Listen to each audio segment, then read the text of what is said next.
আসসালামু আলাইকুম রহমতুল্লাহ।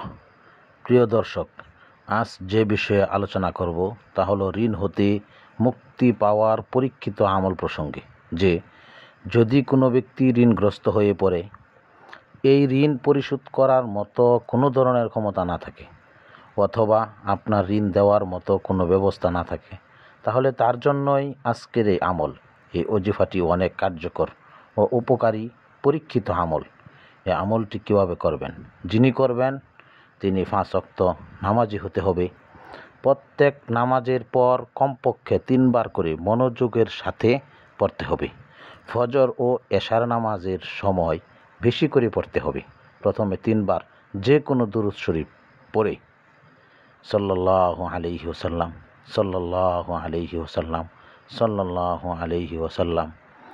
3 বার সূরা আলে ইমরানের 26 ও 27 নং আয়াত পাঠ করে এইভাবে বিসমিল্লাহির রহমানির রহিম কুলিল্লাহুম্মা মালিকাল মুলকি তু'তিল মুলকা মান তাশা ওয়া তানজিউল মুলকা মিম্মান তাশা ওয়া তুইজ্জু মান তাশা ওয়া তুযিল্লু মান তাশা বিয়াদিকাল খায়র ইন্নাকা আলা কুল্লি শাইইন কাদির তুলিজুল লাইলা ফিন নাহারি ওয়া তুলিজুন নাহারা ফিল লাইল ওয়া তুখরিজুল হাইয়া মিনাল মাইয়িতি ওয়া তুখরিজুল মাইয়িতা মিনাল হাইয়্যি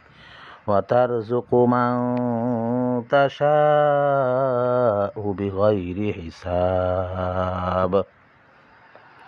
আবার শেষে 3 বার যে কোনো দুরূদ শরীফ পাঠ করে সাল্লাল্লাহু আলাইহি ওয়াসাল্লাম, সাল্লাল্লাহু আলাইহি ওয়াসাল্লাম, সাল্লাল্লাহু আলাইহি ওয়াসাল্লাম। তো যে কোনো দুরূদ শরীফ পড়ে আল্লাহ তাআলার দরবারে দোয়া করতে হবে। আল্লাহর রহমতে খুব শীঘ্রই ঋণ পরিশোধের ব্যবস্থা হবে। আমিন।